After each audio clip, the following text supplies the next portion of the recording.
Hello and welcome to already the fourth NATO night, made possible by the US Embassy in The Hague and NATO, and organized by the Netherlands Atlantic Youth. My name is Diewertje Kuipers, a political scientist turned rogue into a journalist, and I'll be your host this evening.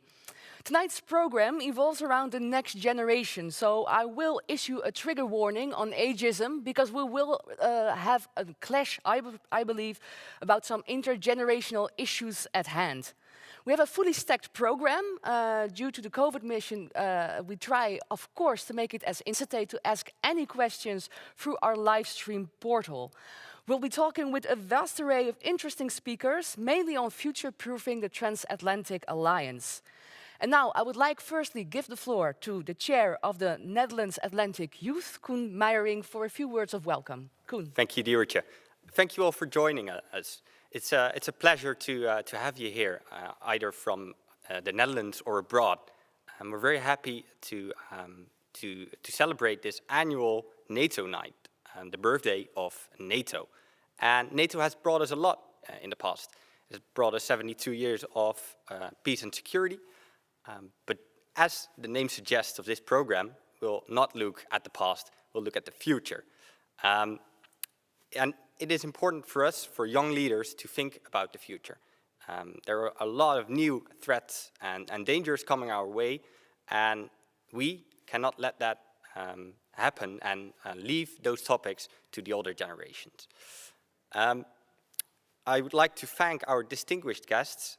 We've attempted to bring current leaders and future thinkers together to provide a very good program for you. Please ask your questions. We'll make sure that Diewertje will ask them to our speakers, and in that way you can interact with them. Thank you, and have a good evening. Thank you, Koen. And I'm honored to welcome the most unknown Frisian celebrity, now retired US Army General, a former commander of the ISAF mission in Afghanistan, and former director of the CIA, David Petraeus. Mr. Petraeus, welcome. We have, of course... Dank u wel. And Friesland Boppa and the rest in the Groppe. Yeah, because you have Frisian roots, actually. Your father was from Franeker, if I believe. He was indeed, and he was then a Dutch sea captain at sea, in fact, when the Nazis overran Holland and had nowhere to go except to the United States, and then signed on with the US Merchant Marine, met my mother, and stayed in the United States. Well, welcome. Well, digitally back in the Netherlands, so to say. We have the possibility for some Q&A from the audience, because there are a lot of young students and young professionals watching, of course. So I do invite everybody at home, if you have a question, please do not hesitate to ask it. I would like to kick off the conversation. Well, basically, in the field of international security, you're mostly known for your field manual 324 on counterinsurgency. And it was interesting because I read an interview with you in the Small Wars Journal, and you mentioned that it aims to provide an overall doctrine, and that the rationality of the doctrine is bounded in the context of local culture, tradition, customs, etc. So I was wondering, would you say this counts for age and generation as well? Do you see a change, like an intergenerational change over time when it comes to counterinsurgency efforts? I'm not sure that there are intergenerational changes in certainly the principles that would guide these efforts, but certainly there are intergenerational changes in those that are implementing those principles. And of course, every context is different. Afghanistan, as I told Secretary Rumsfeld at one point, does not equal Iraq. And I laid out all the ways in which it differed and so forth. So, and by the way, I should note what a pleasure, really an honor it is to be with young leaders, those interested and supportive of NATO in the old country, even if it is just virtually. And I use the term old country as a term of affection, not as a pejorative term, to be sure.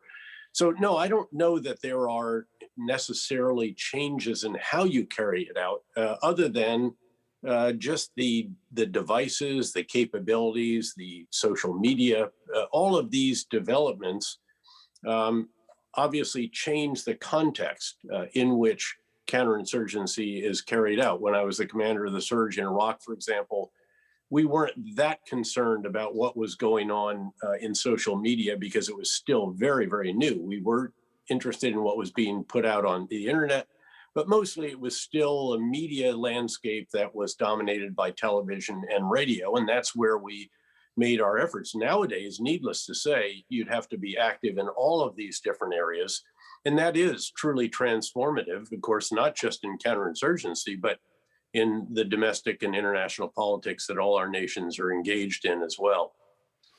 Well, thank you for this answer. And coming back to you, because you, of course, mentioned like one of the main critiques, I don't, not only when it comes to counterinsurgency, but also to NATO as a whole, is that the idea and the narrative, you know, of deterrence and being an insurance against Russia is really rooted in a sort of Cold War frame of reference.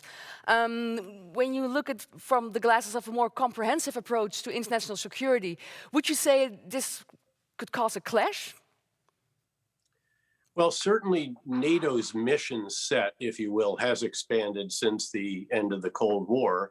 Although I have often noted that the greatest gift to NATO since the end of the Cold War has actually been the actions of Vladimir Putin. Russia is back. It is a resurgent great power. One can say that it's a somewhat declining great power, or describe it as maybe a gas station with guns or nukes or something like that. But at the end of the day, Russia is still very much a power to be reckoned with. Of course, just ask the people of Georgia or Ukraine or the Baltic states and so forth. And so there is very much a mission that still is focused on the security of NATO countries and others in Eastern Europe in particular.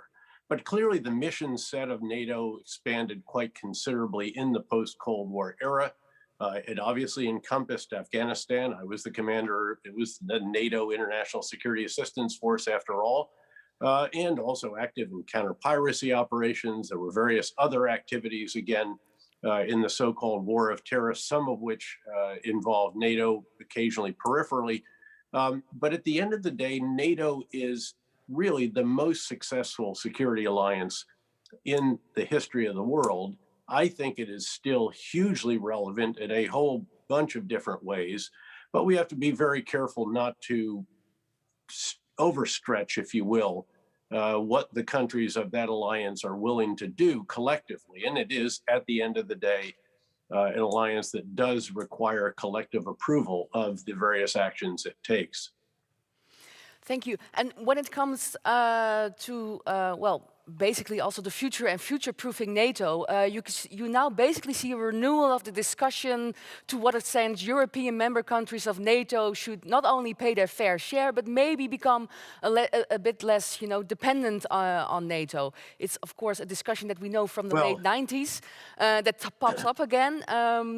What would you say to this development of European countries trying to grow more dependent? Well, first of all, I would just note that any EU initiative, if you will, and there have been a number of these over the years, various European security defense initiatives. I've seen at least 4 or 5 iterations of this time since I was a young officer in NATO. And I should just note, by the way, for the audience, I served in NATO as a young lieutenant. I came back as a major. I was actually the speechwriter for the NATO Supreme Allied Commander during the Intermediate Nuclear Force Agreements in the mid-1980s and late 1980s. I came back again. I was in Bosnia as a 1-star for a year with a stabilization force. I was a 3-star general commander of the NATO training mission in Iraq, dual-hatted, of course, with a US-led multinational mission. And then, as I mentioned, the 4-star commander also commanding the US forces that were under that. So a lot of experience with NATO over the years. And again, I think a hugely important organization. The EU contributions, I think, are good if they bring additional capabilities. If all they bring is another headquarters or a new way of slicing and dicing or reorganizing the existing forces that are all committed to NATO, then I don't think it's as useful as it might be. But I think obviously there's a legitimate concern on the part of American leaders that is nonpartisan. It's bipartisan. It's Democrats and Republicans who have said in various ways that NATO countries should do more for themselves and for the defense of Europe in particular. I tend to agree with that. Now, some of the ways in which this is done have been a bit harsh in past years, but I heard President Obama, Secretary Gates, President Bush, of course, President Trump clearly, and again, President Biden, who very much celebrates. He is a transatlantic person. He is a creature of the Munich Security Conference crowd, if you will, but he will be the first to say as well that clearly NATO countries should meet the 2% of GDP spent on defense commitment that was made at Wales a number of years ago at a NATO summit meeting. And it is very concerning that some of the major countries, the major economies of the EU do not meet that.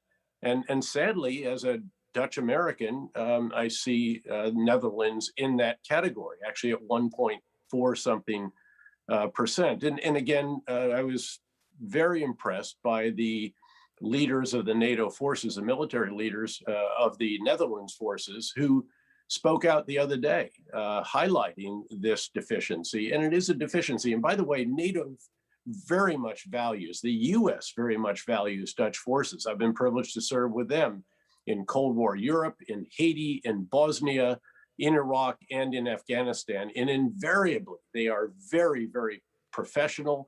They're well equipped when they are deployed. Of course, highly intelligent. They have that Dutch stubbornness, determination, needless to say. And again, they're very valued. They punch way above their weight class. And the decisions they've made about which capabilities to invest in, cyber, some of the submarine capabilities that complement US and other submarines very well, the Reaper drone, the helicopter force, the air assault forces with Apaches and Chinooks, all of this very, very wise, but of course, not quite enough of it, and certainly not sustained, not at a readiness level that they should be. Ships tied up at the port, for example, the great 2 LPDs that Netherlands can contribute. And again, these are very important. And as I said, Dutch forces are valued. They're in the boxing ring. They punch way above their weight class. And I hope that in the future, the cautions that have been issued, the criticisms, frankly, by the military leaders of the Netherlands will be heard in The Hague, and that the people will indeed support the greater expenditure on military forces, noting as well that, of course, your Chief of Defense Staff, Admiral Rob Bauer, is going to become the NATO Military Committee Chairman, for which I congratulate him and think is a wonderful choice, by the way. Thank you. We have one question from the audience. Thank you, Drew Dornstarter, for your question. And he wonders, what do you consider realistic options for strengthening the bonds between allies who differ in their apparent levels of support for democratic values? So, if I understand, that is a tough question, clearly, and of course, a lot of us, I'm also an old professor, still a professor, and did a PhD in subjects that included political philosophy, and obviously, it is a concern for those who embrace democracy, who believe, as Winston Churchill did, that democracy is the worst form of government except for all the others. It is a concern to see democratically elected illiberal democracies in certain parts of Europe. I would tend to see this as more of a challenge for the EU per se than, say, for NATO. But clearly, NATO is founded on certain values and principles that do include those associated with so-called liberal democracies, free market economics, democratically elected government, and again, differing the rule of law that is independent of political authorities, et cetera, et cetera. So clearly that is a concern. It is something that I think Europe as a whole has to take very, very seriously. And it's something that all democracies must consider to not allow would-be autocrats to take power through democratic elections and then to solidify that power by increasing their control over what should be independent elements of governance. So if I understand correctly, because well, when we're looking at the NATO alliance, of course, there have been some concerns about undemocratic, developments within Turkey. Turkey is, of course, not a member of the European Union. However, there is a partnership, but it is actually a member of NATO. Would you say when it comes to democratic values, there will be more a role diplomacy-wise for the EU rather than address it within this military alliance? Well, in that case, clearly it is both. The EU and Turkey have had a long association. Of course, it's gotten pretty testy in more recent years and not without some good reasons at times. But certainly NATO has to play a role here because, as you pointed out rightly, Turkey is a member of NATO, not a member of the EU, though they very much wanted to be for quite some time. Clearly, that is an issue of concern, particularly given the important geostrategic location of the position of Turkey, really a bridge between East and West. It was always the eastern border of NATO. I did operations as a young paratrooper out in far eastern Turkey. And some of the developments there in recent years have understandably been of concern to political leaders in the EU and indeed political leaders in the US. Of course, there's a serious concern between the US and Turkey because of Turkey's purchase of a Russian air defense system, which is founded on artificial intelligence. And we don't want to help it learn against the F-35. And that has led to a rift as well. My hope is that everyone can stay as calm as is possible about all this and gradually work our way through it, because you certainly don't want to reach a point of breaking with Turkey, either with NATO or, frankly, with the relationship with the EU or that with the United States. It is too important to each, and we need to have that perseverance. Here is where we need that kind of Dutch stubbornness just to continue to make efforts eventually to achieve a degree of reconciliation between in these different relationships. We'll get back, of course, to the Dutch stubbornness, but first I was wondering as well, of course, NATO falls and stands by the Article 5, and of course the unity of the several member states. Would you say that NATO is adequately adapted to these divide and conquer policies of countries such as Russia? Well, again, certain EU and certain NATO countries have been a bit friendlier with Russia than others, and at times that has caused concerns. But there have always been these concerns. Goodness, I remember when France was not even a member really of certainly not a member of the nuclear component of NATO and not an integrated member of the military structure. So there have been serious issues over the years, and we've all watched those. They seem to be huge at a particular time. But then, frankly, you look back with the perspective of a bit of distance, decades later, and you realize, well, that wasn't perhaps quite as serious as we thought it was at that time. I hope that that's the case in this situation, but clearly there are certain countries that for various reasons have a degree of affinity with Russia and have been have succumbed a bit to some affection from Moscow. And again, that has to be patiently and persistently resisted so that all countries can make way together. We have a question from the audience. Thank you, Saeed Asraf Ishaki. I hope I pronounced it correctly. He has a very interesting question and also something that touches upon also a debate that you see pop up within NATO every other year. And his question is, as NATO is moving into the next generation, what would you identify as NATO's core mission and reason for being? That's a question, of course, that alludes to also like the late 90s, right before the out-of-area operations got into play. So how would you answer this question, well, against the strategic background of 2021? Well, Doicha, I think that the key here is, again, to constantly focus on the security of NATO countries.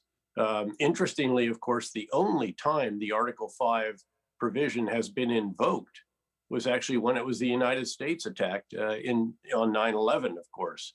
But clearly, as I mentioned earlier, Vladimir Putin's actions, his aggression against his neighbors and threats to others have actually, in a sense, reinvigorated NATO with the most important mission that it has, which is, again, the actual security and stability of NATO countries and the sanctity of their borders, which are threatened in a number of different cases, and to which NATO has responded very effectively, I believe. And certainly the concerns about the previous US administration's criticism of NATO notwithstanding, it tended to continue the policies that had been developed and actually to invest even further in them. Noting, by the way, one of the challenges for an American defending the value of NATO is that you're doing it in a context where the US doesn't just spend more than all of its 29 NATO allies put together, it spends more than twice as much as all of them. But as my great friend, General Ben Hodges used to say, he was a brigade commander in the great 101st Airborne Division during the fight to Baghdad and then many other missions together in Iraq and Afghanistan before being the commander of US Army forces in Europe. As he used to say during that period of recent years, follow the troops, follow the money, and follow the policy. And frankly, the troops went into the Baltic states, a very good move by the NATO alliance and NATO authorities. They pushed further east in Poland. They've spent a lot of time working on the logistics of getting forces way beyond the inner German border, which used to be as far as we were going to go, all the way again out through many other countries to the east of Germany. And also, of course, reinvigorating a maritime command and establishing a logistical command as well. All of this, I think, is very, very positive. And it did continue at a time when the US president was quite critical and openly, really harshly critical of NATO. And yet it showed that bipartisan support for the transatlantic alliance and the importance of continuing to contribute to this greatest alliance in human history. We have one more question from the audience by Matthijs van der Wilk. Thank you so much for your question, because it really touches upon something I wanted to ask myself. And maybe you can explain this also as your experience as a former CIA director. He's wondering, and he's referring to something you said 2 years ago, that we were in the early stages of a technical Cold War. How do you view the development of this tech war right now? And is this a war between the US and China or Russia, or all three? Well, I was largely speaking about what was developing as you might call it a fracture. Again, an early incipient Cold War in the technology arena. It is a fact, for example, that the World Wide Web is not worldwide anymore. There is the Great Firewall of China that separates 1.3 billion people from the rest of those who are on the internet. And in fact, since I made that comment, I think it is quite clear that there have been further concerns about supply chains, about, again, the security of items produced in certain countries put into our country and NATO countries. All of that actually has not only continued, it has deepened. And you see now a a change in administration in the United States and from Republican to Democratic in the political parties, but a continuity in the concerns about these issues, and very clearly an effort by the US president to invest in infrastructure that is going to, in some cases, bring key items of manufacturing to the United States instead of having them done still in countries that are increasingly not just competitive, but to a degree adversarial in nature. And again, this is largely about the US and China. Now, I should point out, no one wants to see the US and China have a mutually beneficial relationship more than someone who has seen what happens when conflict actually erupts and has seen on battlefields the horrific sacrifice and casualties and so forth. But this is an objective reality. My hope would be that you would see actions from Beijing and then from Washington where you could try to rebuild some of the trust that has clearly broken down and that has led to this technology fracture, as have other factors as well. The increased price of labor in China, the rise of the robots that allows you to bring some jobs home, but to do them with machines rather than with people, and all these other factors, many of which have been accelerated, of course, by the pandemic, where, again, additional supply chain concerns arose, recognizing that certain technologies or certain pharmaceuticals or certain personal protective equipment were made exclusively in one area of one large country. And when that area had to shut down, of course, the production and manufacture and assembly stopped.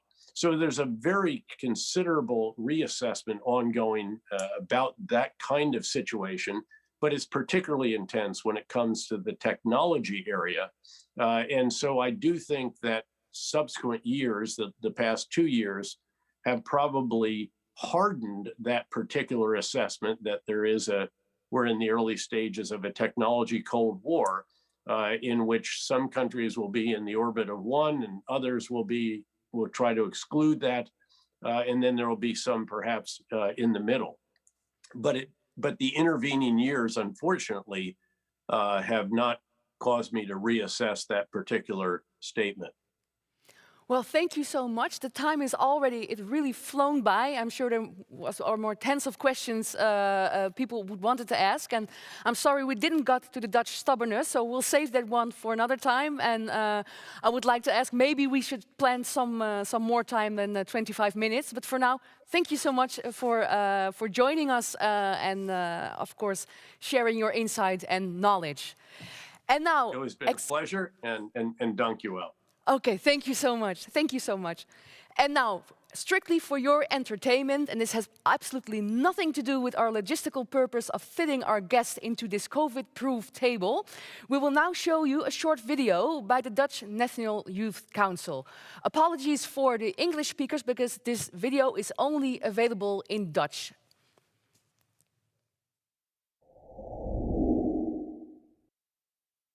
Welkom bij NJR, de Nationale Jeugdraad. Wij zijn de springplank van de nieuwe generatie. Wat bedoelen we hiermee? Als NJR brengen we ruim 40 jongerenorganisaties bij elkaar. We creëren hiermee één netwerk en vormen samen NJR. Van dit netwerk maak jij nu ook deel uit. Wij kunnen meer dan we denken.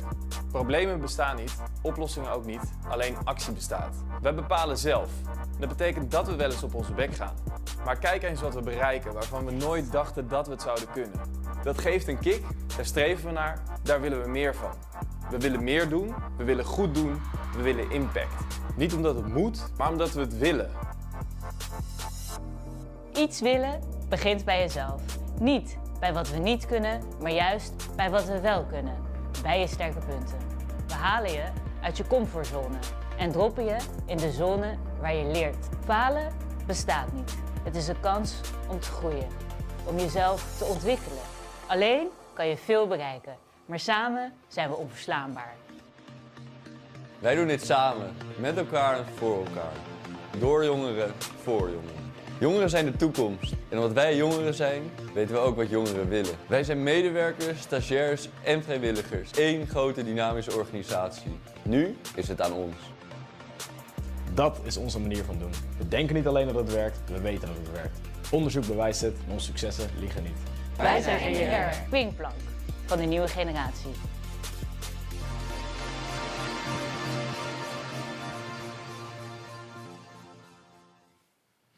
And welcome back. We'll start off with our first panel of tonight, and we'll be discussing internal and geopolitical challenges for NATO. Join me here at the table is Annemijn van den Broek. She's head security for the Defense Division at the Dutch Ministry of Foreign Affairs.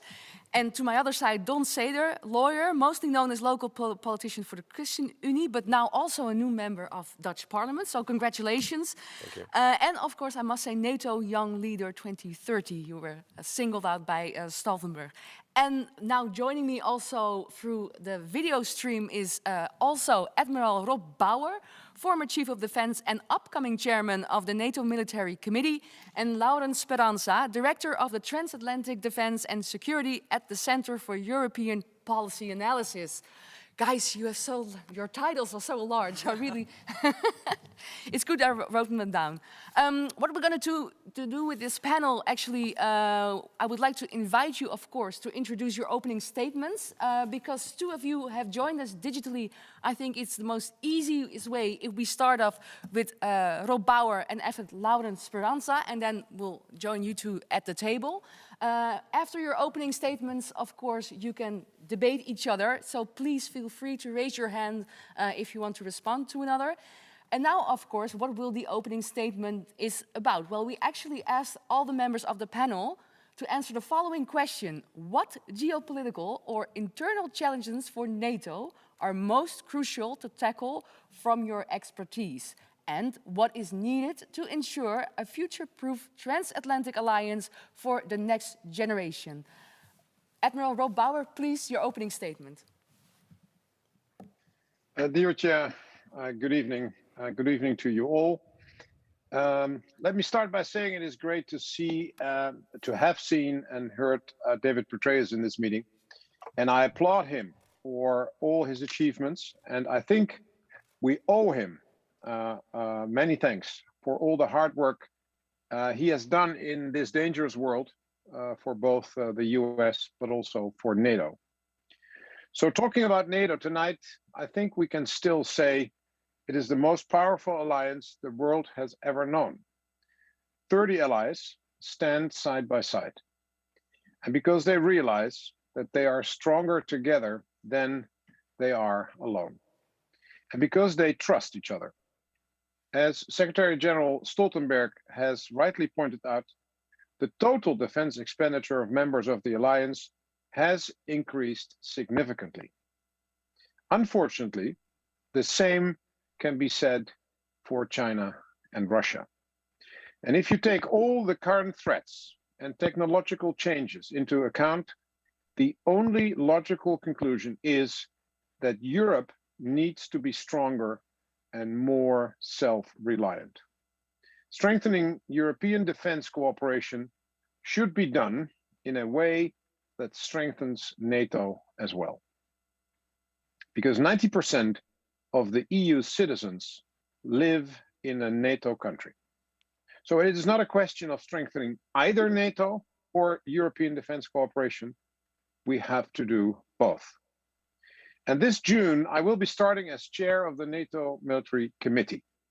This committee is the essential link between the political decision-making process and the military structure of NATO. No matter what happens on the political level, my job will be always to aim for consensus on the military level. I will strive to keep together North, South, East, West, large and small, in order to strengthen the alliance and defend it against any adversary. I consider it an honor, and I'm very much looking forward to it. Thank you. Thank you so much. And I would like to invite Laurens Speranza of the Center for European Policy Analysis to start with her opening statement. Well, thank you so much. It's really an honor to be here alongside such distinguished speakers. So thank you very much for including me. And I think kudos to you all and to the organizers for bringing together next generation voices alongside such distinguished speakers and officials, because I think this is exactly what I wanted to cover as one of NATO's greatest internal challenges. Of course, there are so many geopolitical threats that we could tackle, but given the focus of today's event, I think one of the greatest internal challenges to NATO is twofold. One, to secure the buy-in of the next generation of political leaders so that NATO can continue to defend our shared interests and values. And two, to forge an agenda that begins to incorporate next generation priorities and ensure the alliance will be future-proof without abandoning the alliance's traditional collective defense responsibilities. So I have actually been doing a lot of research and interviews on these issues at SIPA. And what I have discovered is that while some of the issues that the next generation, broadly speaking, cares about are quite different from current policymakers, there is a surprising amount of overlap. And so I think there is a basis for us to create a kind of shared agenda. And I tried to do this actually in a recent publication that I released, an agenda for NATO's next generation. And this was based on the results of my study, and I think 10 kind of key priorities emerged. And I thought it was worth just highlighting those very quickly because I think these are areas for us to converge both generations around. So some of the things that came up were trying to take a more proactive approach to hybrid and cyber threats within the alliance, expanding the focus on human security, trying to revitalize an international nuclear arms control regime, harnessing the power of emerging tech and addressing digital issues, beefing up our crisis management capabilities for humanitarian issues, including pandemics, addressing the security effects of climate change, and expanding and reworking the partnerships program and prioritizing diversity and inclusion. Now, of course, you can't do all of those things at once, but I think this is a good place for us to start in terms of trying to pick a few of these issues that matter to the next generation as well as current policymakers and trying to champion these and bake them into NATO's next strategic concept, which I think is on the horizon. And I think just to get there, there are a couple of things that we as the alliance could perhaps do better internally. One, I think, is overcoming a communications problem. You know, for many issues that young people broadly care about, like cyber or technology or arms control, the alliance is already doing some work or at least talking about these issues. But next generation individuals, and probably not those in this room, but many who aren't plugged into foreign policy issues don't know about this. And in part, I think that's because we can afford to be better at communicating in ways that resonate with the next generation. But it's also because the next generation is increasingly interested in other organizations like the United Nations or the WHO or Silicon Valley, and they don't necessarily inherently think of NATO and hard security given their life experience with things like global financial crises or counterterrorism or humanitarian disasters as opposed to great power war. And I think this historical argument that we've been talking about, that Europe and the United States and our ancestors have fought together to shape our current world order and to defend our shared values, that still resonates. But as those pages of history fall farther back into the books, I think we need to find new ways of talking about NATO. And of course, storytelling is part of that, and it's critical. But I think it's also about creating new shared experiences for the next generation with NATO. And that's my last point. I think what we really need to endeavor to do is give young leaders more chances to contribute ideas to NATO's debates and policies, and to really feel like their views are heard and valued. And I think we've made a lot of progress here recently. NATO has been doing a lot to try and create more platforms for this.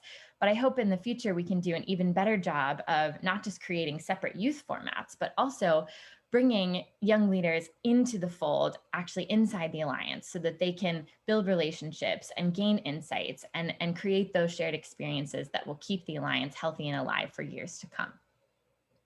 Lauren, thank you so much. Well, we have, of course, from Rob Bauer, a perspective from, basically the military alliance, where it is a diversity of several member states, both large and small, while you, Lauren Speranza, had more story on the intergenerational aspects and more basically I would say the level of analysis, the sum of individuals, right? With focus on intergenerational changes and young leaders. Well, we actually have one of the young NATO leaders here with us at the table, Don Seder. What would your opening statement would be if you look at the future challenges for NATO, most internal? Well, thank you so much for having me here. And my opening statement would look a lot like the predecessor when it comes to looking at the internal issues that we have. I think NATO is the greatest alliance that the world has ever forged. But we do see some challenges. And one of the main issues that we also see is that the local politicians and the politics in the separate countries are having difficulties in engaging youth, but also politics, into seeing the NATO as a future-proof alliance. And that comes with the values, but it also comes with the finances. So what we saw is that in order to make the NATO future-proof, we really need to look at how can we engage political leaders, but also how can we engage young people into reassuring and also letting them see that the NATO is indeed important, but it continues to stay important. We see that how the NATO has been operating in the last couple of years.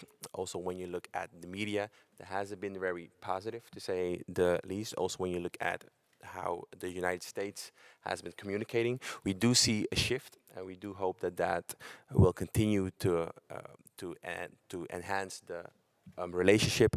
But there's work to do. So what we see as one of the most important tasks is to really ensure that every NATO country lines up and really reinforces with the public nationally on the importance of the NATO, because safety has turned into something that people find that is always there, that it's easy and it doesn't take hard work, but people who are more engaged also with NATO activity, they know it takes a lot of hard work, takes a lot of resiliency and a lot of deterrence. So we need to emphasize that. And one of the points, I think we're going to get there too, but one of the points that we also saw is that we need to look at a 2% GDP, but also see and reevaluate if we can incorporate more ways than just budget spending into the 2%. We could see one of the major challenges we see is climate change. We saw the pandemic last year, that also investing in those types of resiliency, if that can be a part of the 2% GDP, or maybe it should be a different percentage, but looking and evaluating at that core point, I think it can be an incentive to national countries to also encourage them to also commit to those points, because as we all know, including the Netherlands, we haven't been able to meet those priorities. So that's also something that we saw and able to revitalize the commitment to the NATO agenda. Okay, thank you. Well, you basically added also the layer of the engagement with the public and making sure there is a link, of course. Incentivize democracies, maybe is a good translation. Annemijn van den Broek from Dutch Ministry of Foreign Affairs. I'm really interested, of course, in not only your opening statement, but maybe you can share some first thoughts and ideas on what you have heard from the previous speakers. Yes, well, thank you very much, and also thank you for urging us once again to really think about how to manage our defense expenditure, because I, of course, fully agree also with the 2% aim that we have decided upon in Wales, but is one of our core needs that we should be meeting, if you ask me personally, in our defense expenditure. First of all, also congratulations on your new position, of course, and with the previous speakers, I fully underline what our Chief of Defense, of course, Bauer, also has said when it comes to the threats that we face. You've asked me to reflect on the internal geopolitical challenges that we face, and I would say that if you ask me what my comprehensive answer would be to that question, it is to overcome the fictional contradictions that are very persistent when we talk about NATO. NATO is, for the Netherlands, the cornerstone of our security policy. It is very clear that that is the case now and in the future. But still, at the same time, discussions always come to the surface in our level of commitment.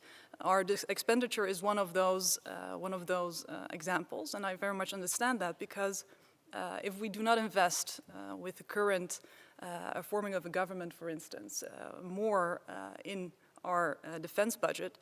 Now we are at 1.48%. If we do not invest, we will become number 26 of the 29 allies. I'm not including Iceland, but the armed forces. Number 26 for a country that is as wealthy as the Netherlands is not a spot to be very proud of. So I am once again fully at the same page with Don. I would like to just add to the fictional contradiction that I mentioned before. It's not only in expenditure, because expenditure, it seems like a question, should we invest in defense or should we invest in healthcare, for instance? Now with COVID, I very much understand that question. It's very natural and logic. But it should be and this is a reoccurring theme also in our defense policy, in our security policy. It should not be or. That's an imaginary contradiction. And this and approach, it also counts for dealing with old and new threats, for instance. I've heard Lauren say already what threats are new and what we should be focusing on, and I fully agree. If you look at what is happening now, for instance, at the borders of Europe, we should be focusing on all threats and countering all threats, as well as on resilience. For instance, cyber measures, cyber defense, they do not stop tanks. But at the same time, tanks cannot stop a hacker on another continent. So both of these measures, also focusing on new threats and on old threats, should be, I think, incorporated in our defense and security policy. That is one of the contradictions that is very persistent, but another one is the NATO-EU contradiction. And I've heard some people speak about that as well already. I think it's less of a problem than some people think it is. They can be very complementary. It's not or. We've been talking about strategic autonomy in the latest, from München Sicherheitskonferenz until a few years ago, we have been hearing this term more and more and over again. I think it's semantics, mostly, and again, fictional, because we want to enhance our security. A strong Europe, as previous speakers have said, is enhancing NATO, and they go hand in hand. They are not exclusive. So this is my first response to your question. Okay, thank you so much. Really interesting what you said about, well, the level of commitment, of course, because for our Dutch viewers, they could all read in the papers, I think it was last week, that several Dutch commanders, of course, basically stated, you know, defense is not a luxury, it's not a policy choice, it's just, you know, it's part of our constitution, and there basically isn't enough money, so defense is a necessity. Admiral Bauer, the timing was really interesting because, of course, the Dutch government, well, we're in the middle of the formation. Also, like Annemijn van den Broek clearly stated, we have a health crisis going on right now. So, of course, you can understand if a new government would say, well, maybe health has more priority. Was that also one of the reasons for you and your colleagues to step forward?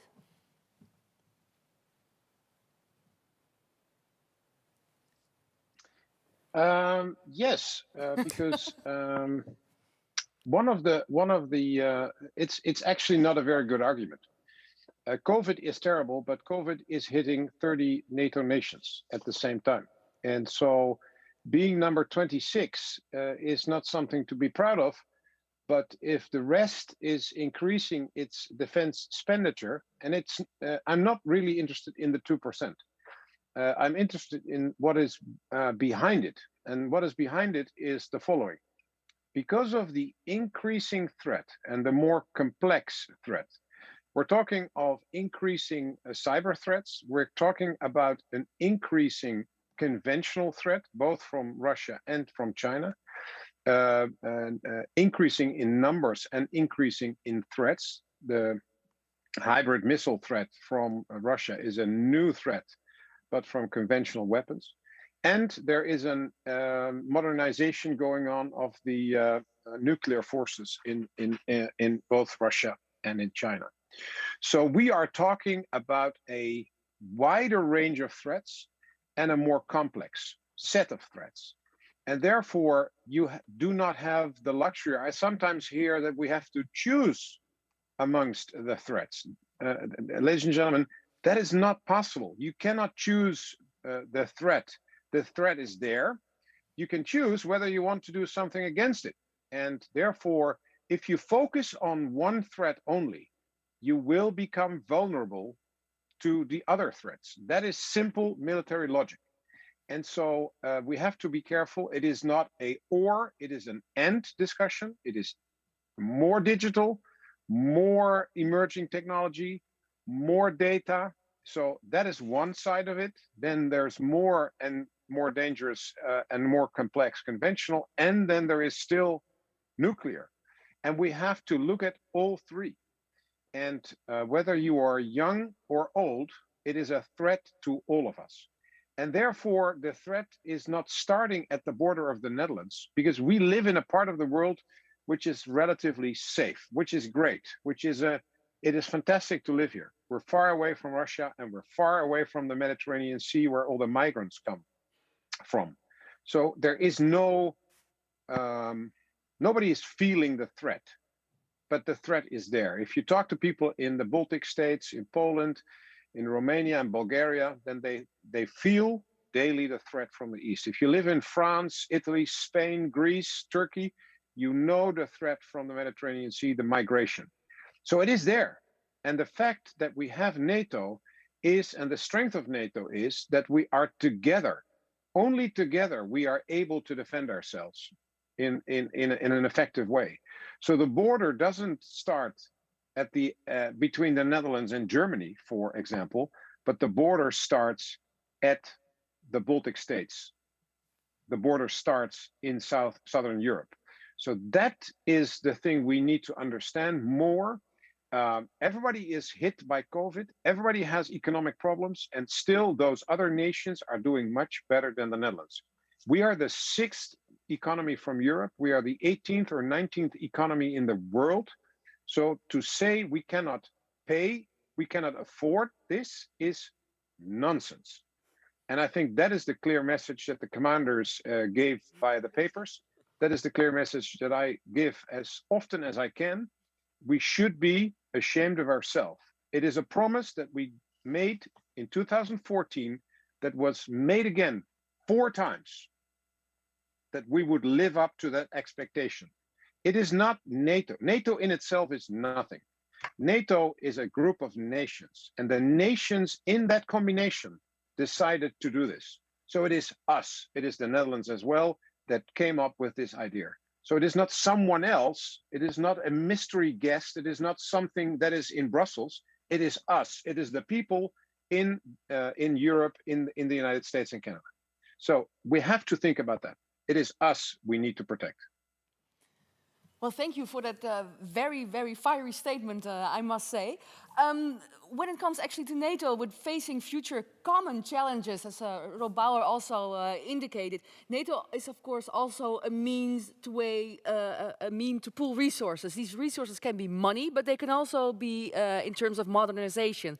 So I was wondering, Laurens Speranza, if you take into the views and actually the knowledge and the sort of easiness like digital natives have from the new generations. Are there areas, you would say, in the field of international security where these type of resources are overlooked? Absolutely. I think actually trying to harness the power of emerging technologies and tackling digital issues should be a top priority of the alliance. And I know there's a lot of great work going on right now. NATO has an EDT map, a roadmap. It is working on a strategy for artificial intelligence. It's outlined a couple of key emerging technologies to prioritize. So that's all very encouraging. And I think this is certainly an area where the next generation can bring not only expertise, but an innovative spirit, some creative ideas and new solutions to the table. They are familiar with these technologies just by the nature of, as you said, being digital natives, growing up and being so familiar with these types of tools. And so I think that is certainly an area where we can bring in the next generation to try and help the alliance tackle some of these issues. And I will say also, I think that is one of the areas that bridges actually from being a geopolitical threat external to the alliance to being an internal one, because Europe and the United States are also at risk of facing divergences on our approach to emerging and disruptive technologies. And there are key issues, whether it's industrial-based issues or data sharing issues or kind of regulation and tech governance. Those are all things where we need to approach this in a coordinated way. That's the only way we can leverage NATO as our greatest strategic advantage against Russia and China. And I think NATO plays a key role in trying to help coordinate efforts to set common standards and principles. And I believe strongly that next generation individuals can help the alliance fulfill its potential in that sort of role.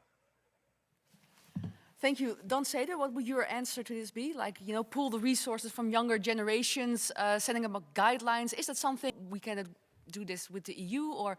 No, I think that's something that I agree upon. But in my previous statement, I mentioned the image. I mentioned that NATO should really focus on defining NATO also to a younger generation, and I think that's overlooked because we're looking at a political situation where in the last 4 or 5 years, the president of the United States, but also the French Minister Macron, I think he mentioned NATO as brain dead a couple of years ago.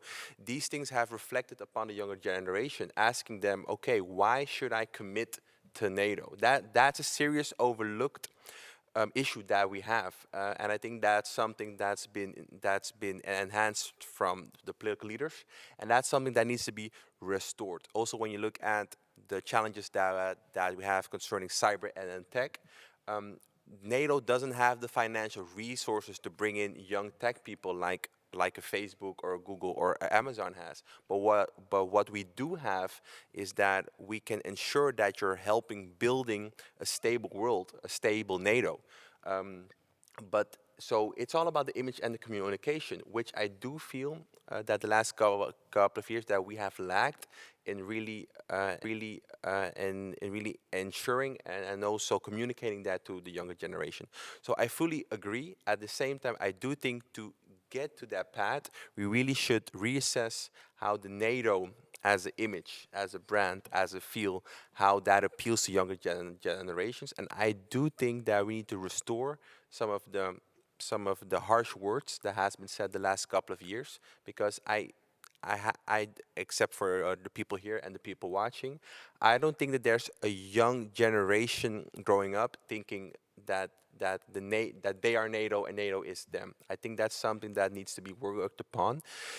The same difficulties the same difficulties are with the EU, but you see the EU really admitting that and focusing on that. So I do think that's a challenge that the NATO has in order to get to the points which have been mentioned, which I do think are great points, and I do think that the younger generation, they do have answers, the keys, and the knowledge, but to get them on board on the ideas that NATO has, I do think we have some work to do on a NATO level, but also on a national level. Yeah, so basically what you're touching upon is also the role of narratives in politics. Absolutely, I'm just keeping thinking of the Thomas theorem. If people believe something is true, it becomes true in the consequences. And actually rings a bell also what you said, Annemijn van der Broek, because you actually basically called the EU-NATO potential clash. We all know the discussions and the debates from the late 90s about duplication. Does the EU duplicate NATO? NATO is a cornerstone already of our policy, so why do more of the same? But you mentioned that this was a false dichotomy. I was wondering, in relation to what Don Seder just said, how would you say this false dichotomy can be sort of broken through? Well, in relation to what has been said, I would not say that the NATO is static or not reflecting upon its own process. That's exactly why Secretary General Stoltenberg has started the NATO 2030 process, which also has a specific discussion with youth, and to discuss with youth how they see NATO now and how we can create a NATO now, but also in 2030, that will speak to people of the next generation. I would say that the NATO-EU discussion is one that we all have the classical reasons that we all know about single country blockages that are part of the problem, but it is also, thinking in complementarity. And thinking complementarity is, I think, one of the solutions if we don't focus on our differences, but on what we can actually do to enhance each other. There is, I feel, a bit of a reluctance or at least hesitance to, for instance, to think about an EU that can have or has an ability to act when it comes to it. But at the same time, I think even since Kennedy, this has been something that the US has been promoting as well. And all the presidents have promoted an EU that is actually capable, that is willing, and that is in a position to act. At the same time, we have the European Court of Auditors also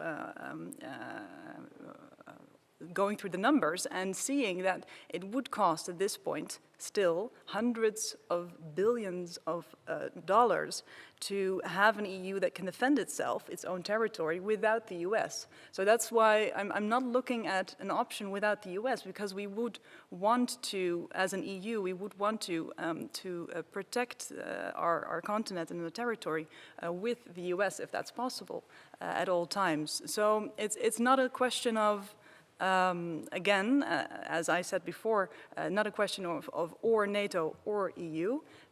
21 countries are part of both organizations, and that's for a reason. So there is overlap, and we should use that in our advantage. Thank you so much. There was a question from the audience. Very interesting question, by the way. Well, speaking of shared borders, once you're in an alliance or in the EU for that matter. And I think it's also something, there I see it again, Faris Ahmad. Thank you so much for asking this question. I think it would be interesting for Admiral Rob Bauer to reflect on this question, since it sort of alludes to his previous statement. And the question is, it is evident that NATO enlargement has caused the alliance many difficulties in the recent years, especially with nations such as Russia. Should NATO put a hold on further expansion?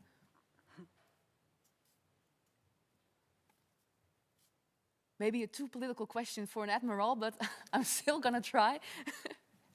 Well, I'm getting used to that more and more in my new role. But well, I think it is a very good question. And there's no right or wrong answer in this particular case. I think this is the art of the dilemmas about honoring the request from a nation to become part of NATO. As one of the former American chairman of the Joint Chiefs of Staff said to President Trump when Trump said, why the hell do I need NATO? And then that general said to him, Mr. President, you would have loved to have had a NATO in Asia. You would have loved to have had a NATO in Africa. You would have loved to have had a NATO in Southern America. So the question is, the power of this organization is that there's 30 nations on the political and military level that are connected. And yes, there are huge problems. And yes, there is new technologies coming towards us. And yes, we need to solve all these issues, as we have done in the past. So we have to, the dilemma is, are you bringing in new members? So in theory, if the whole world is part of NATO, we are at peace with each other and there's no problems anymore. Well, the issue is, of course, that we aren't. So once certain people, certain nations become member of NATO, other nations will become worried. And so part of the dilemma is that you not only have to honor the request of a nation that wants to become a member, but you also have to look at the response from other nations. So what is the result? Is the world becoming more secure, or is there an opportunity or a possibility that the world becomes less secure of that particular nation becoming a member of NATO? And that is primarily a political question. There is no right or wrong answer, but it is about risks. So if I may respond to Lauren with regard to the emergent technologies, I would like to reach out to the young generation. I think the young generation is looking at organizations. I think that is a generational thing at the moment. Young generation, the young generation at the moment is not necessarily interested in high salaries, big cars, but they want to be working at a relevant organization, socially relevant organization. So what we see is that if you work at, for example, the defense organization, the armed forces, and you want to be in the cyber domain, then yes, you can earn much more money at Facebook or Google. But the difference is that the socially relevant part is bigger at the armed forces, because you do something for society. Secondly, there's huge issues with regard to the increasing amount of data that is coming towards us. So when you look at artificial intelligence, data science, those are areas that will actually lead to a new kind of soldier in the armed forces that is a higher educated, better trained soldier than the average infantry soldier. Not more important, but different, because both types will remain there. But we need those people as well. So I'm urging you all to look at that type of a career. I talked to data scientists who earned a lot more money in banking, and I asked them, why are you working with us? And they said, the difference is that when we had to do a job in the banking industry, within 1 or 2 weeks, we had to have a result. And with you, we can work at it, we can think of it, we can work it, and then we can work on it for months to actually see if it works. So I think in terms of being a professional in data science, I think there is a lot of opportunities. The money is not as good, but I think the rest is much better. So no flashy cars here at the table. I saw everyone laughing, like, what do you mean no flashy cars? I was just wondering, Lau and Speranza, it's very interesting, of course, what Rob Bauer said. Do you recognize his observation first? And maybe second, you can also head back to the question that Farid asked us. Because when it comes to more expanding NATO, can we even afford, for instance, to stop expanding from NATO in this ever-growing globalized world? But first I was wondering, indeed, if you go for the flashy car or the, the underpaid data science. Well, first, thank you so much, Admiral Bauer. I think it's really important to hear that message coming from you. And I think that does resonate with a lot of next generation individuals. And to find ways to get these opportunities to them, to next generation individuals, so that they know that these opportunities are out there, I think is the first hurdle. But I think you're right in terms of framing it in this way that is very appealing to them. They do care about making a difference. They do care about socially relevant more than I think, just taking a private sector job, for example. So I think that's a great way to think about it. I will say one kind of observation that I had throughout my interviews when I was speaking to next generation folks on both sides of the Atlantic was combating this notion that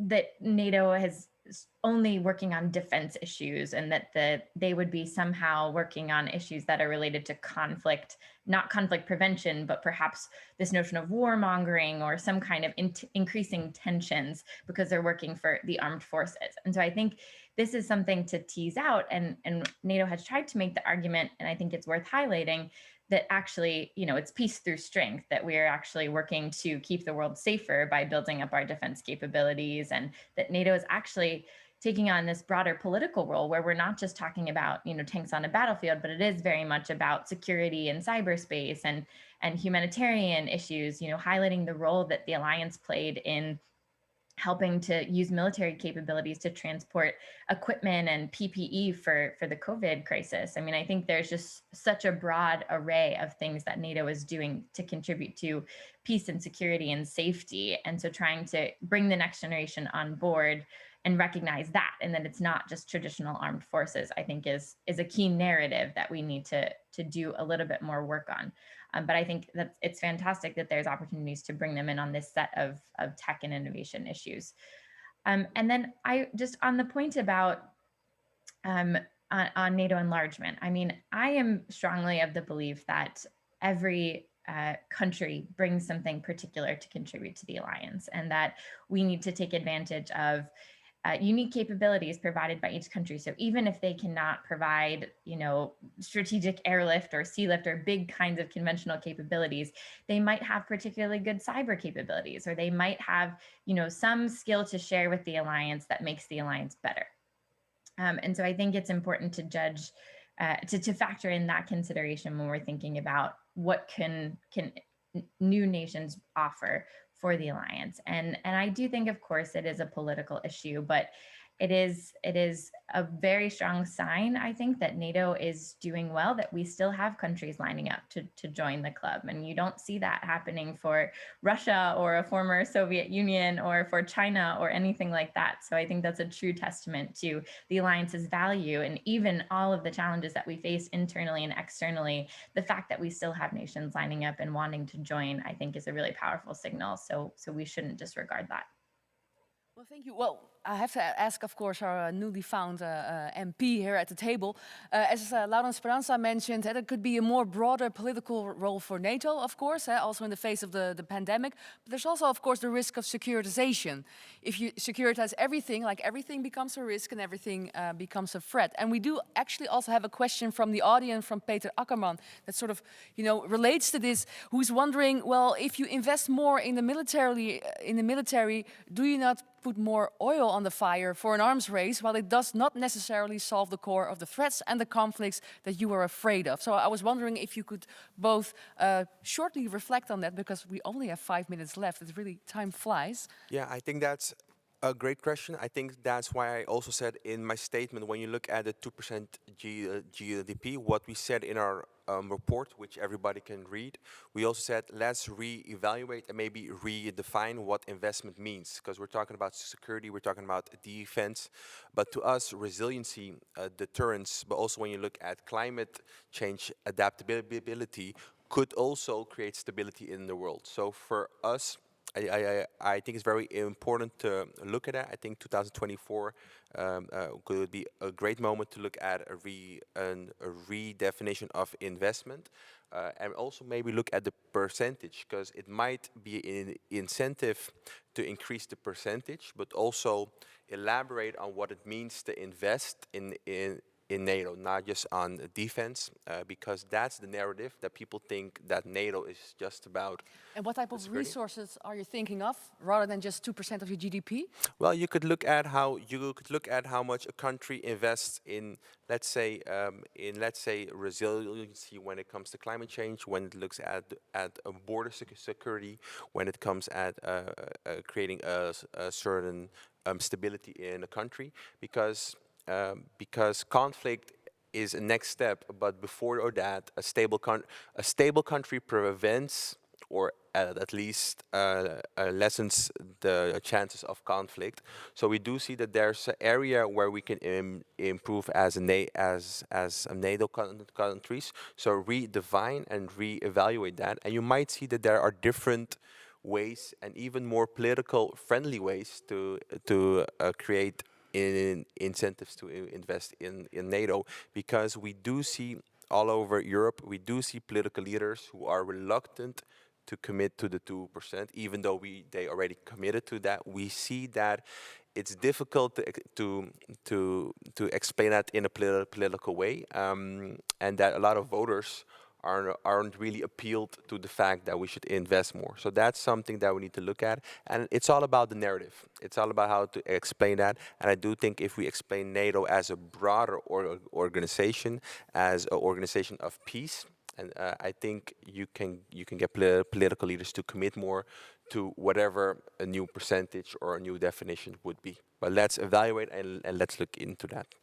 Annemijn van der Broek, a more broader political spectrum versus securitization. Is that also a false dichotomy, or?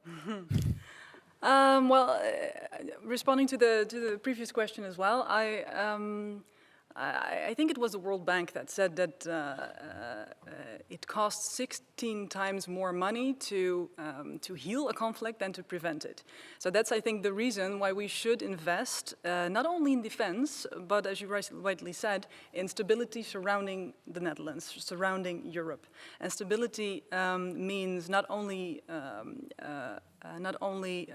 aiming for that 2% agreement that we made, but also for development and also for diplomacy. We have the 3 Ds, as we always say, that are abroad for the Netherlands to prevent conflict from reaching Europe and reaching the Netherlands. We have early warning, early action systems in place. And by tackling root causes of conflict, we prevent migration, we prevent terrorism. These measures are, in the end, not only creating, or as your question was, not only aiming for the threats that could be enhanced, but also mainly, not at all, mainly about preventing threats from growing and existing in the first place. So prevention is the best way of deterrence, you might say. Well, that's a very good conclusion to this very interesting panel. I would like to thank the panelists, Admiral Rob Bauer. I hope your test comes back negative and that we can enjoy your company next time live. Lauren Speranza, also thank you so much for joining this interesting conversation. And here with me at the table, of course, Annemijn van den Broek of the Dutch Ministry of Foreign Affairs and Don Seder, MP for the Christian Union, the political party. Basically, again, for your entertainment, nothing to do with the COVID-proof digital setup, we have an extra bumper for you, an extra short video of the Dutch Ministry of Defense, which will be followed by a message from the permanent representative to NATO, Marisa Gerards, about the challenges for NATO. And we will see you back in a few minutes for our second panel. Defensie beschermt wat ons dierbaar is. Wanneer burgers moeten schuilen, staan militairen op. Ze komen in actie voor vrede en veiligheid. Dichtbij of ver weg. Op het land, op zee of in de lucht. Defensie kun je zien als een enorm groot bedrijf met verschillende afdelingen. Zo kun je bij ons bouwen, bewaken, sleutelen, programmeren, verzorgen, transporteren, varen of vliegen.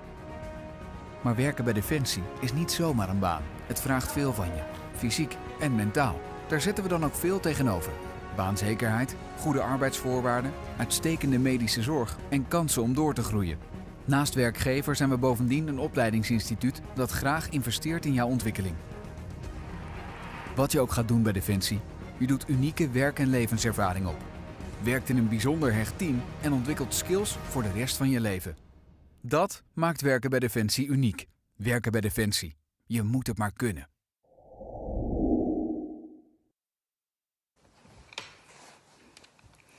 Young Atlantici, good evening. It's good to see you again. As the ambassador to NATO, of course, I would have loved to join you tonight for NATO night.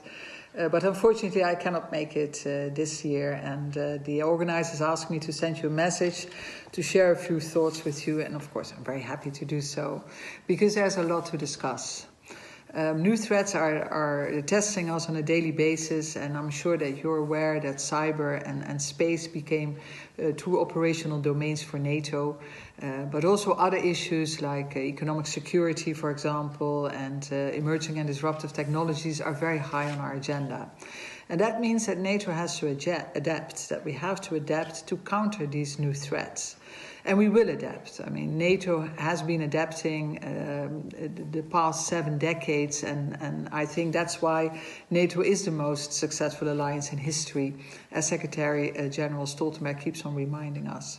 So we will adapt again to new realities, like we did, for example, after the fall of the Berlin Wall, when we saw that NATO had a choice. It had to go out of area in order to stay into business, and that was also the time when the enlargement took place, but also in 9/11, when for the first time Article 5 was invoked, and NATO had to adapt in order to counter terrorism and to counter also non-state actors. Another defining moment in our history was 2014 with the illegal annexation of Crimea by Russia. And since that time, we see that collective defense is a clear priority again for NATO. And so at this moment, we also have to reflect again. And the NATO 2030 reflection process is a very good input for that reflection that's taking place at this moment in time. For example, the discussions that are taking place are discussions on how can we strengthen our unity, cohesion and solidarity. And of course, burden sharing is a very important part of that discussion. We also want to make sure that NATO is the platform for consultations on security issues. We're talking about partnerships. How can we work even closer together with our like-minded partners in order to defend the international rules-based order? Another issue is resilience. How can we strengthen our resilience? How can we, for example, protect our critical infrastructure? Emerging and disruptive technology, I already mentioned it. We have to invest more in R&D. We have to invest more in innovation in order to keep our technological edge. And another issue that's discussed is how can we address the security implications of climate change? These are a few issues that are high on the agenda, and these are issues that will be discussed by our leaders during the summit that will probably take place in summertime. And these are no doubt issues that you're going to discuss as well this evening during NATO night. Please feed us with your ideas. You are, after all, the generation that know how much freedom today is dependent on open lines of communication, on global exchange, on freedom of movement. You are truly a global generation. So please join the debate, give us your ideas, and I'm looking forward to reconnect next year. Thank you. And welcome back to already our closing panel. And this is where we bring out the big guns when we will debate our next generation challenges. Here with me at the table is David van Weel, Assistant Secretary General for Emerging Security Channel. And before that, you were a Foreign Policy and Defense Advisor to the Dutch Prime Minister. Carlijn Jans, Defense Policy Advisor at the British Embassy in The Hague, also a reservist at the Royal Dutch Air Force. And we do not want to upset the crown, so everything you say is for your own account. Your views are not necessarily represent Her Majesty's government policies. And here to my left, Marcel Beukenboom, the Climate Envoy for the Netherlands, and Bianca Torosijn, Research Fellow at the Hague Center for Strategic Studies, and you're specialized in hybrid and cyber conflicts. So first of all, welcome. It's really good to have a full table again, so we can have a more open discussion and a more open debate. I don't think we really necessarily need to make some bold opening statements that will last 5 minutes. So we thought it would be interesting to start out the conversation with a poll. We asked all the viewers whether NATO is able to deal with non-traditional security threats, such as climate change. Well, 74% said no. 37% said yes, and 40% doesn't know. I was wondering, of course, you, Marcel Beukenboom, as a climate envoy, well, NATO is not adapted and not equipped for this type of threat, according to viewers. It's in a way, it's a surprising result of that poll. And I was actually also a bit disappointed in General Rob Bauer at the previous panel, not listing climate change amongst all the challenges for the alliance, because I think it is. And if you just look at another profession, people from business, every year when the World Economic Forum meets in Davos, they come up with the so-called global threat report, the global risk report, and topping the list for several consecutive years are threats related to climate change and also the lack of climate action. So whether you like it or not, also for an organization like NATO, climate change is there as a very relevant risk, and you have to deal with it whether you like it or not. And I'm sure General Bauer saved it for this panel because he knew we would be debating it.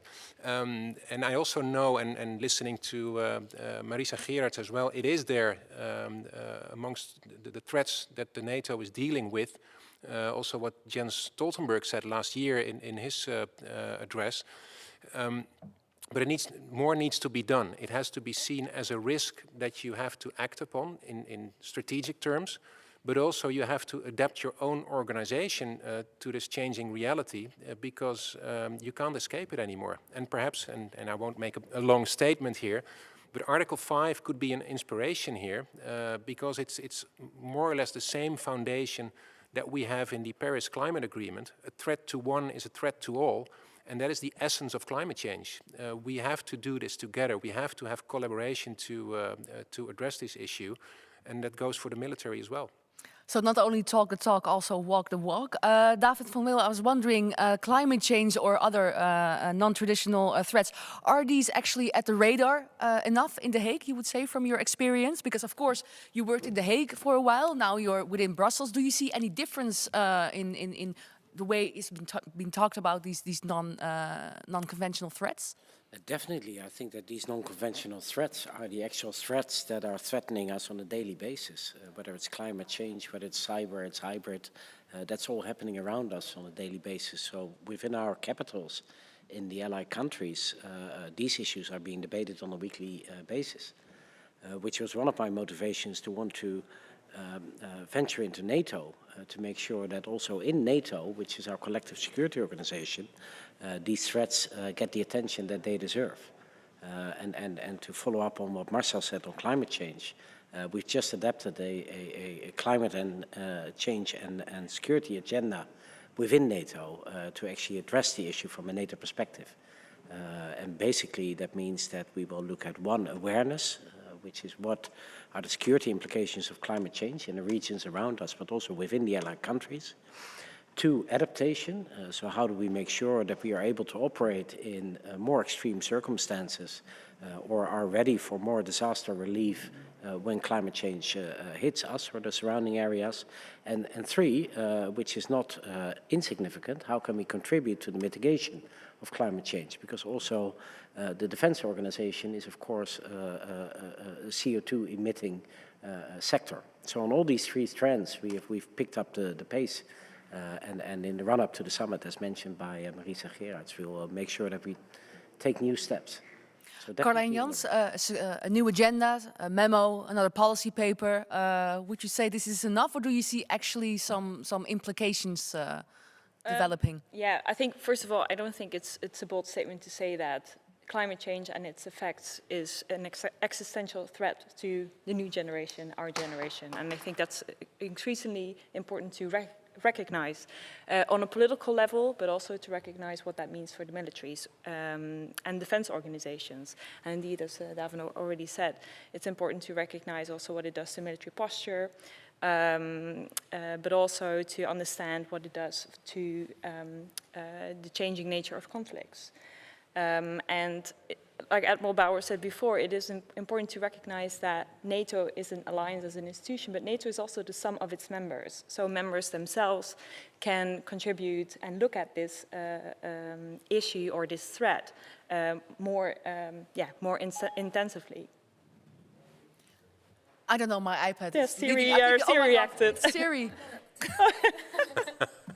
It's sending me to I don't know where. We're just swiping because away. we're discussing emerging technologies. Well, I was actually coming to you, so it's a really, you timed this, didn't you? Yeah.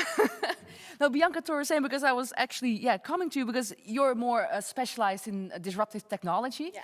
I was wondering, do you see some parallels between the ways being talked about climate change and the need for addressing it? Mm-hmm. But it's sometimes in the minds, I think mostly of the public, I'm not sure of all politicians, but fair share of the politicians, it's something that's far away, that's not really on your doorstep. So absolutely. Actually, Caroline and I were speaking about the issue with emerging as a technological term, because these technologies aren't emerging, they're actually on our doorstep. And so it's the same, yeah, exactly. So it's the same with climate change. It's not about the future, it's our climate is changing now. And it's a policy agenda for now. Actually, it was a policy agenda for yesterday. So yeah, no, I do see parallels there. And I do see a similar role for NATO in terms of, well, NATO has this immense ability to be able to set standards and to be able to say, look, this is best practices when it comes to disruptive technologies, but also maybe when it comes to climate in the defense force as well. Yeah, we already have an interesting question from the audience I would like to share with you from Lodewijk van der Meer. Thank you for asking this interesting question.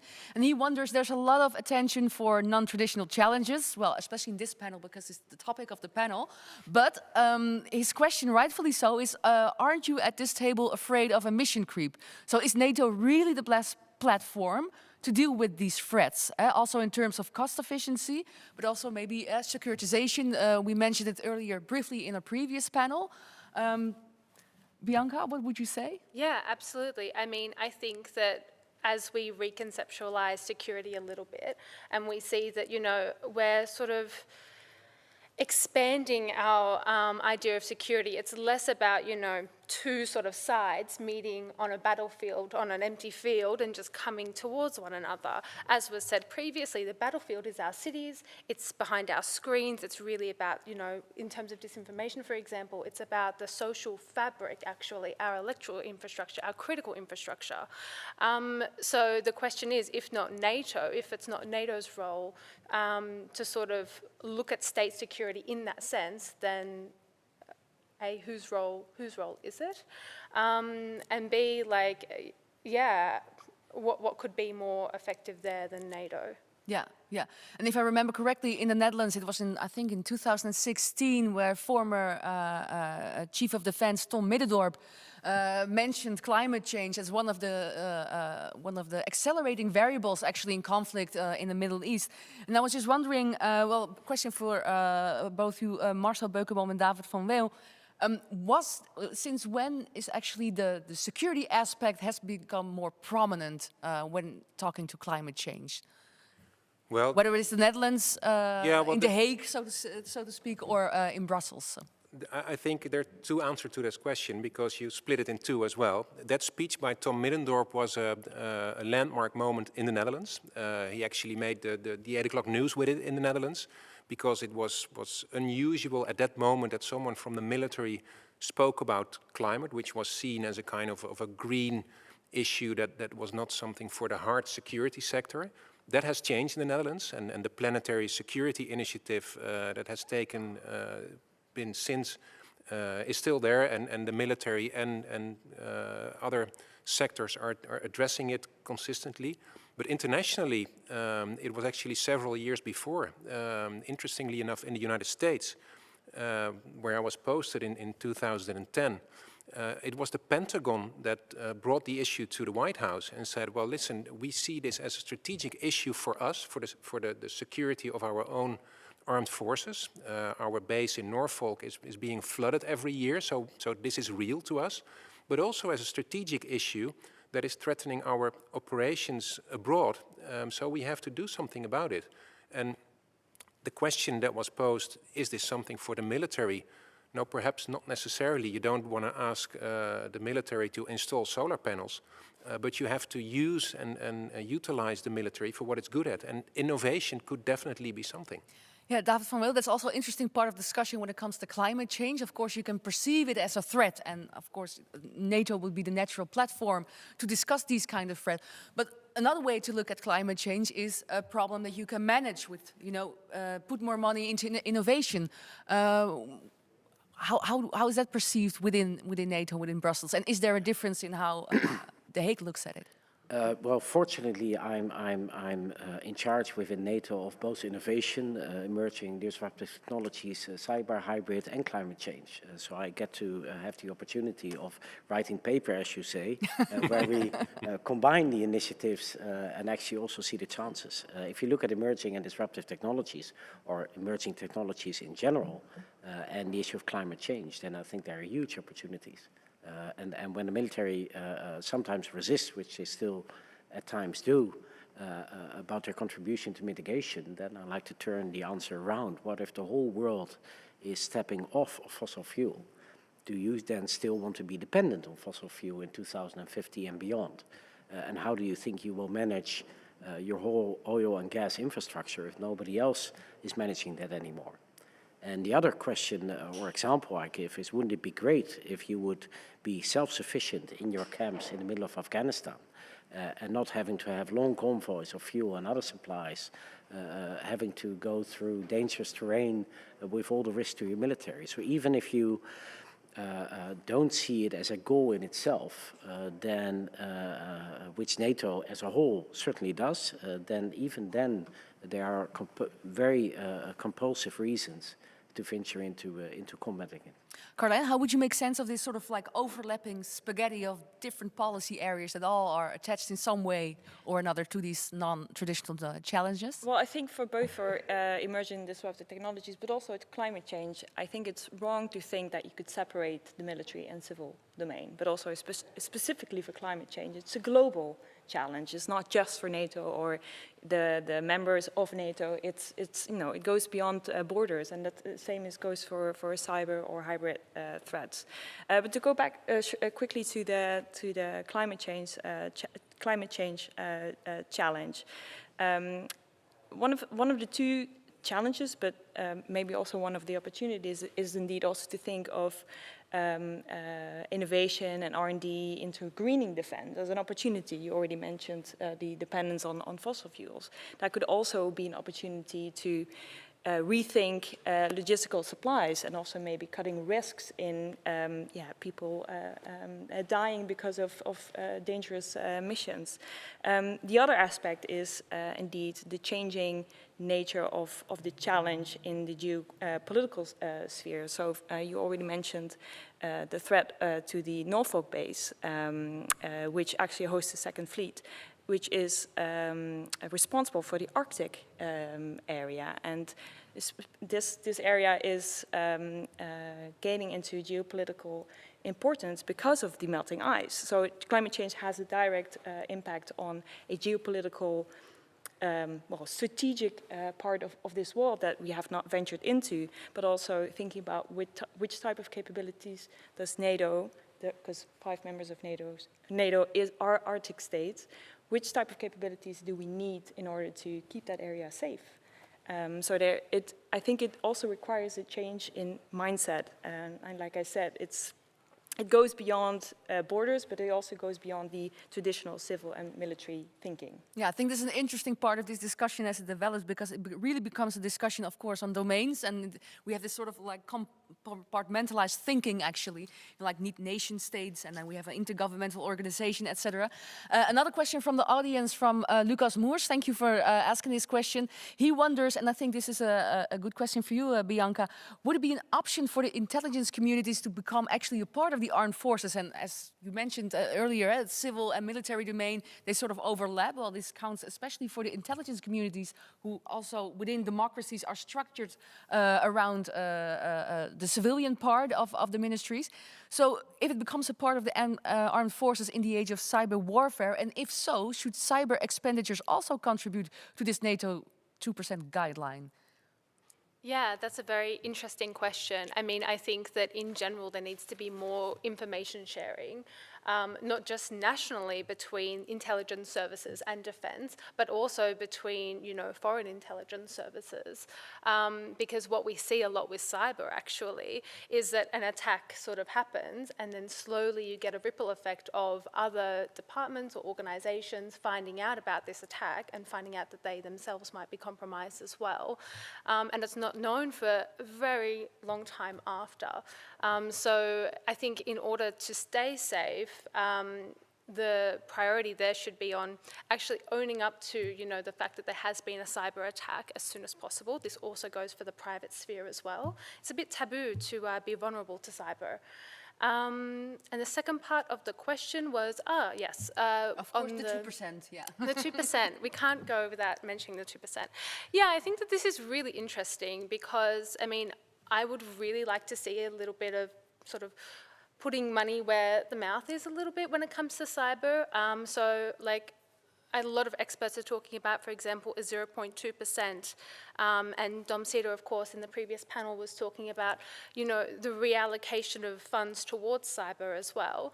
And a 0.2%, for example, which I think some centres are sort of flagging right now and think tanks are flagging right now, could be an interesting metric whereby we say, okay, well, is a tank, for example, and spending money towards the 2% on a tank the same as, investing in all this cyber infrastructure, So I think that is indeed an interesting benchmark to sort of look at there.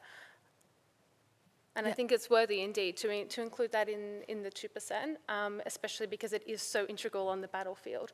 We're looking at sort of autonomous systems. That's what I specialize in, AI and autonomous systems in a military context. And yeah, a cyber attack can be detrimental. An incident in space can completely compromise a mission. Yeah, Caroline Jans, you already mentioned before the overcrossing of domains, both civil and military. I think cyber is a very good explanation therefore, like also espionage, everyone with their Huawei phones, relatively cheap, or everyone using Telegram, etc., etc. However, what you often see, I'm not sure if it applies to all countries, but what you often see in countries such as the Netherlands is this sort of idea: something disruptive happens. It could be a hack, it could be a cyber attack, and then the idea in The Hague is we have to do something with cyber. No idea what, cannot turn on a computer, but we have to do something with cyber. And what Bianca actually alludes to is you have to look at your infrastructure critically. And my question to you actually is, well, if we all agree that different policy domains overlap, we're talking about a huge infrastructure, a huge overlapping domains. Where to start? That's a very good question. And actually, I would like to refer to Article 3 of the Washington Treaty, of the treaty that NATO is founded on. And that basically states that all its members must do its utmost best to be able to resort individually, but also collectively to self-help. So to have its own house in order, basically. And this goes obviously for its military and its armed forces, and that's why we also have the 2% spending target. But this also goes for a more whole of society readiness, I would say. And I think the previous panel also referred to resilience already, but this, for example, I think a great example of that is protecting your vital infrastructures. And an example of a cyber issue in the Netherlands was the ransomware attack on the port of Rotterdam and disrupting transport in that regard. So I think, again, going back to that point is thinking more about how do you prepare your society about the actual threats. It's not, tanks rolling across your border, but it goes into different domains. And cyber is not just one domain. It goes, through cross other domains, such as in land, space, in the air. If you talk specifically about military domains, so I think. And it's up to the capitals or the governments of the nation, of NATO's members, is to work on that resilience part of its society, and with that obviously translating to how politics deals with it. When it comes to resilience, David van Wel, do we have in the Netherlands our house in order? The Dutch Ministry of Defense just recently have a chief information officer. It's really fragmented. I don't think the Netherlands is alone in this sort of fragmented cyber infrastructure. So how are we doing so far? Or other member state countries? Is this really the biggest challenge, the infrastructure? The question is, how do you define in order? And that's very difficult.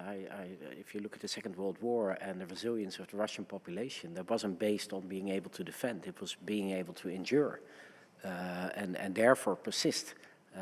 So it depends on how you define resilience. I would say that in our Western modern societies, our ability to persist is pretty low. 24 hours without internet would totally bring our full society to a standstill, even more than a power cut. And the sophistication of the supply chain attacks that we're seeing now, whether it's the Microsoft Exchange hack or the SolarWinds hack that we had in December, are showing that it's not only about our house. I mean, we are not developing Microsoft software, but we're all using it.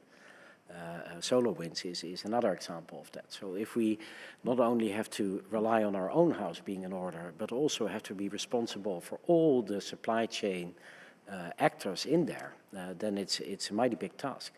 So we need to look at this from a whole perspective in what is feasible to be able to create in resilience, and how do we also deter actors from undertaking these attacks. Yeah. Because at the moment we could say that we're not being really successful in deterring any actor from attacking us in cyberspace.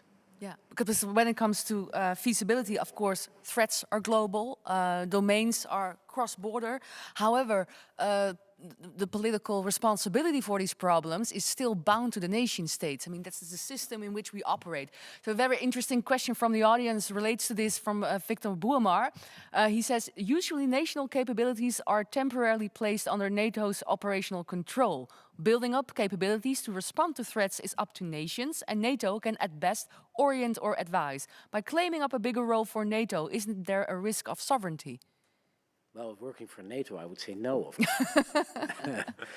but I can also give you a more elaborate answer. Yeah. I think the power of NATO, it was during the Cold War and it still is interoperability. So it allows the different armed forces of the allies to work together, and it's command and control and information management.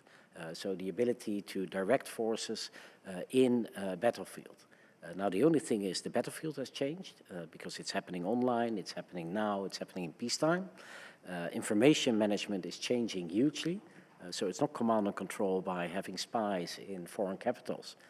It's all around us, it's big data, it's using AI to digest information, and interoperability is becoming a challenge as emerging disruptive technologies come up from the civil sector, uncontrolled, ungoverned, without any standards, and are being implemented by individual allies, which is a real danger of dispersing the alliance. So NATO definitely has a role to play, if only as the forum where the critical mass of the Western democratic world can come together and discuss how we want to take back control of innovation, technology control, and providing safety to our citizens.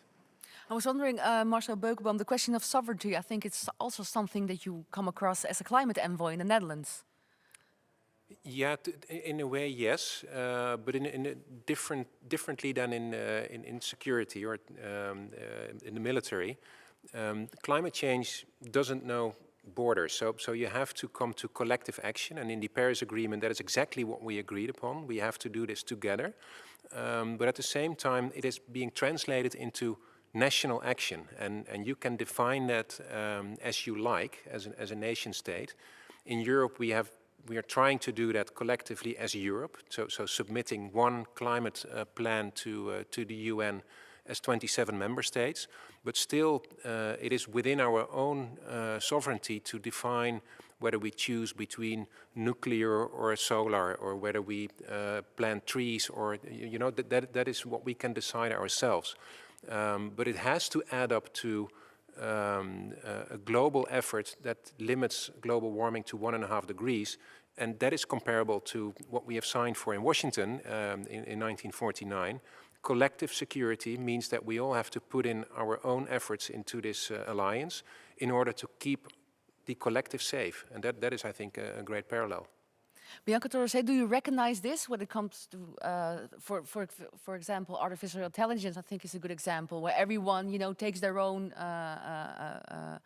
judicial point of view, centered around the nation state, etc. Is that also something that you come across? And if so, what are the challenges? Because this is, of course, a security matter, even more so, I would say, than climate change, or more natural, I would say. Yeah, absolutely. I mean, differing standards when it comes to autonomy in military systems, and not just ones that use force, but also other systems for logistics, for transport, for medicine, these sorts of things. It's a massive issue, namely because, I mean, even the most minute definitions cannot be of what is autonomy, what is meaningful human control over these systems, can't be decided upon. And within the NATO context, that presents other challenges.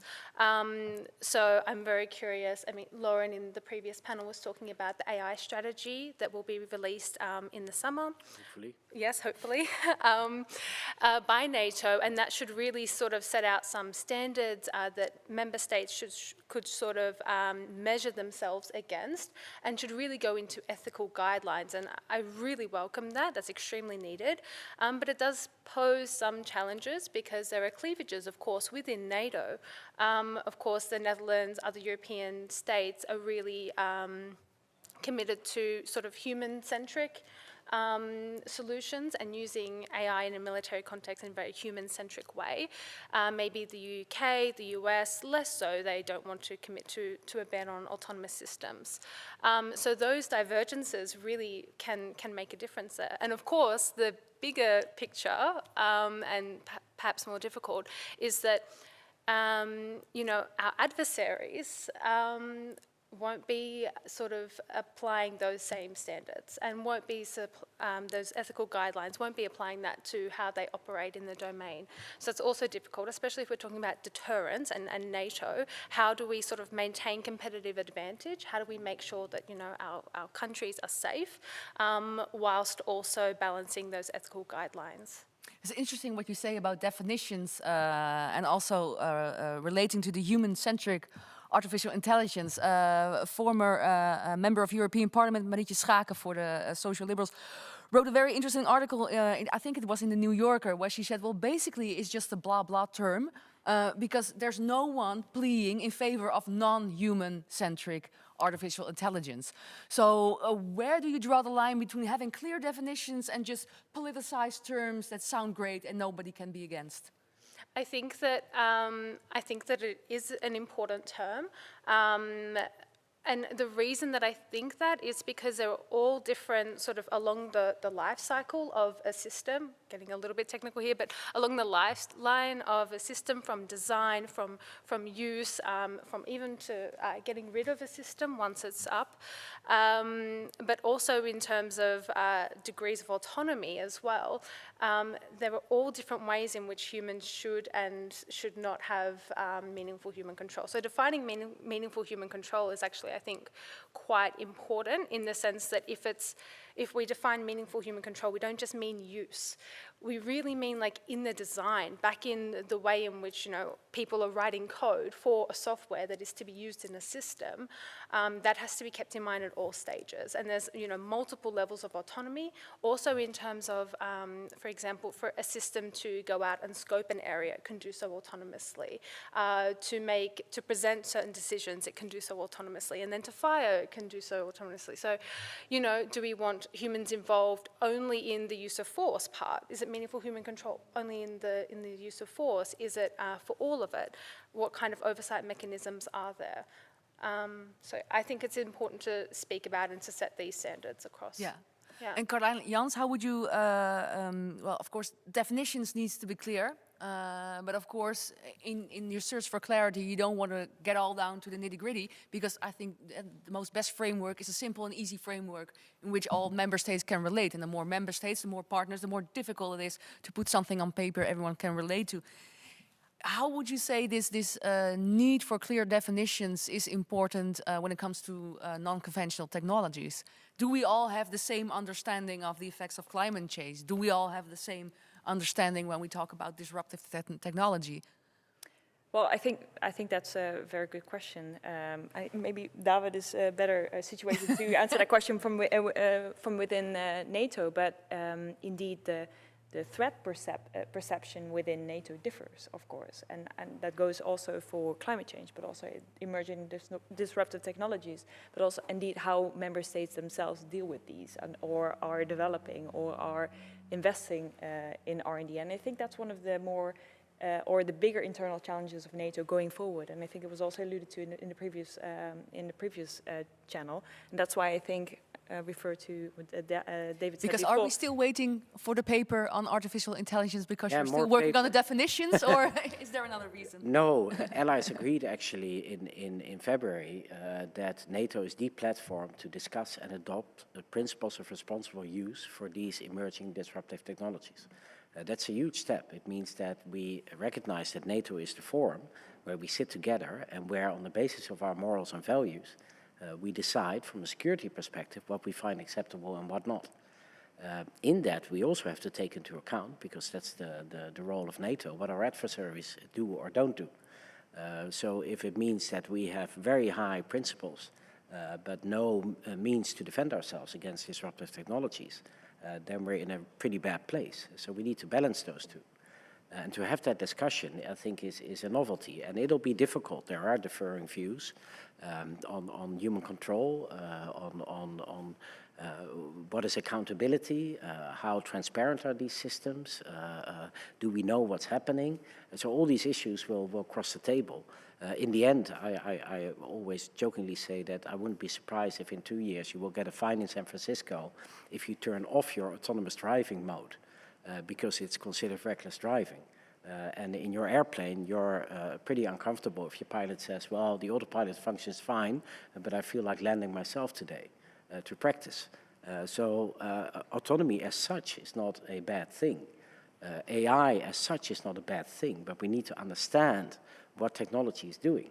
Do we know what AI is deciding for us? And if we know that, then the moral dilemma is at least smaller, and we can discuss it in a more traditional way. So that would be my aim. Yeah, if we also have those standards, we can also talk about what is extremely important, which is the opportunities. I mean, definitely risks need to be mitigated, and we have a long way to go in these conversations on, as David said, on responsibility, on trust. But there's also broad applicability and broad opportunities. So that's really something to harness. And I just wanted to add something as well to what you were saying, is it's really as well, which I think might be a little bit uncomfortable for NATO, the role of the private sector, of course, is huge. So, you know, it's no longer sort of what we call a spin-out innovation trend whereby, you know, the most cutting-edge military technology is developed in militaries and then, you know, later comes to civilian use, aka GPS, for example, was developed by the US military.